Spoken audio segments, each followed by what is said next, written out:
قرآن مجید میں ہے ان اللہ لا یستحی من الحق، کہ اللہ تعالیٰ حق بات بیان کرنے سے حیا نہیں کرتے۔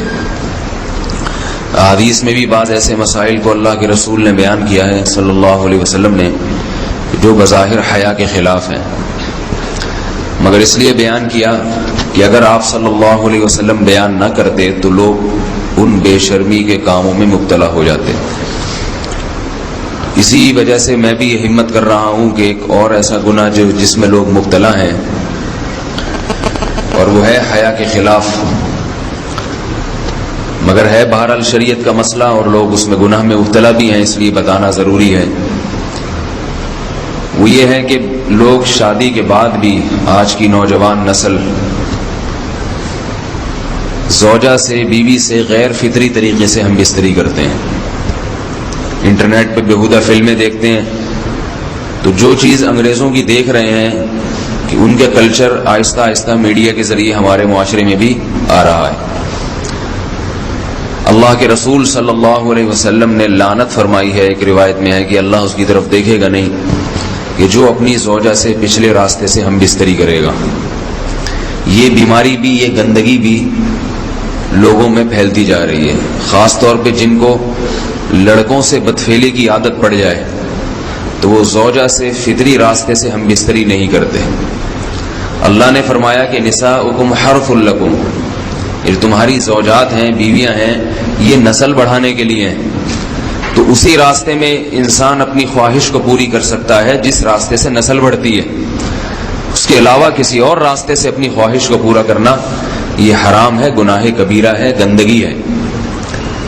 ہمارے پاس کیسز آتے ہیں، ایک پاک دامن لڑکی کی شادی ہوتی ہے، لڑکا بھی بظاہر بڑا نیک، لیکن کیا ہے، لڑکا چونکہ ٹھرکی ہوتا ہے، شہوت کا درندہ ہوتا ہے، تو وہ یہ نہیں دیکھتا کہ میں اپنی بری خواہش مٹانے کے لیے میں اپنی زوجہ کو غیر فطری طریقے پر مجبور کیسے کر سکتا ہوں، تو مجبور کرتا ہے پھر اپنی بیوی کو۔ اس میں جو عورتیں زیادہ پاک دامن نہیں ہو، نیک نہ ہو، یا ان کو یہ ڈر ہو کہ طلاق ہو گئی تو ہم کہاں جائیں گے، وہ پھر اپنے شوہر کے ساتھ اسی غیر فطری طریقے پر آمادہ ہو جاتی ہیں، اور اس کا عذاب اور اس کا وبال یہ ہوتا ہے کہ کچھ دنوں میں ان کو بھی اسی کی لت پڑ جاتی ہے۔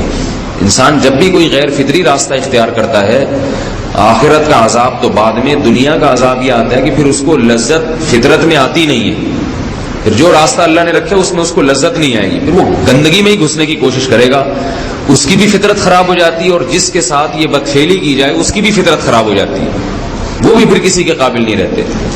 تو اپنے جان پر رحم کرنا چاہیے۔ ہم انسان ہیں، ہم درندے نہیں ہیں، ہم گھوڑے نہیں ہیں، ہم گدھے نہیں ہیں، ہم جانور نہیں ہیں، ہم انگریز نہیں ہیں۔ انگریز نے تو حیا اور شرم کی تمام حدود کو توڑ دیا ہے، وہ تو درندے بن چکے ہیں، ہم تو درندے نہیں ہیں، ہم تو حلال کھاتے ہیں، پاک صاف رہنے کی کوشش کرتے ہیں، تو ہم ان کی جو کلچر دیکھ دیکھ کے ہم ویسے درندے بننے کی کوشش کیوں کریں؟ تو یہ بہت بڑا وبال ہے، بہت بڑی برائی ہے جو ہمارے معاشرے میں آہستہ آہستہ جڑ پکڑتی جا رہی ہے، اور اس سے بیماریاں بھی پھیلتی ہیں۔ غیر فطری طریقہ ہے، بیماریاں بھی پھیلتی ہیں۔ ایسے کیسز آتے ہیں کہ جناب وہ مرد مجبور کر رہا ہے بیوی کو، اور وہ بیوی جو ہے ساتھ نہیں دیتی، تو پھر اس کو طلاق کی دھمکیاں دیتے ہیں۔ ایسے کیسز بھی آتے ہیں، اور یہ بھی آتا ہے کہ مرد جب اپنی بیوی کو غیر فطری طریقے پر مجبور کرتا ہے، بیوی آمادہ نہیں ہوتی، تو مرد پھر یہ دھمکی دیتا ہے کہ بھائی میری خواہش تو تم سے پوری ہوتی نہیں ہے، پھر میں دوسروں کے پاس جاؤں گا۔ تو یاد رکھیں، جس عورت کا شوہر یہ دھمکی دے اس کو کہ میں زنا کروں گا اگر تم نے میری خواہش پوری نہیں کی غیر فطری طریقے سے، تو عورت اپنے شوہر سے کہہ دے کہ جاؤ تم کہیں اور جا کے منہ کالا کرو، تمہاری فطرت میں گندگی ہے، تو یہ مجھے گندا بنانے کی کوشش نہ کرو، اس کو زنا کرنے دیں، وہ اللہ آخرت میں اس سے بھگتے گا۔ ہر بیماری کا اللہ نے علاج رکھا ہے۔ اللہ کے رسول صلی اللہ علیہ وسلم نے فرمایا، صحیح بخاری کی حدیث، ما انزل اللہ من داء الا انزل له دواء، کوئی بیماری ایسی نہیں ہے جو اللہ نے نازل کی ہو اور اس کے لیے دوا نہ رکھی ہو دنیا میں۔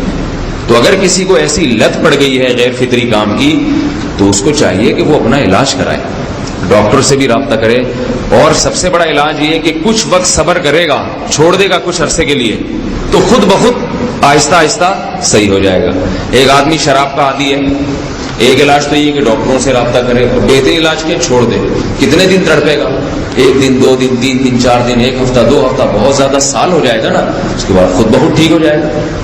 سگریٹ کا عادی ہے، چھوڑ دے گا تو کتنے لوگ ہم نے دیکھے ہیں دن میں 20 سگریٹ پیتے تھے، چھوڑنے پر آئے تو بالکل ایک دم چھوڑ دی انہوں نے، آہستہ آہستہ کر کے چھوڑ دی، لیکن تکلیف ہوئی مگر عادی ہو گئے. تو اب کسی کو یہ لت پڑ گئی ہے غلط کام کی، برائی کی، تو اس کا بہترین علاج یہ ہے کہ وہ اپنے آپ کو بدلنے کی کوشش کرے، ماحول بدلے، اور کچھ وقت صبر کرے گا تو اللہ اس سے یہ عادت چھڑا دے.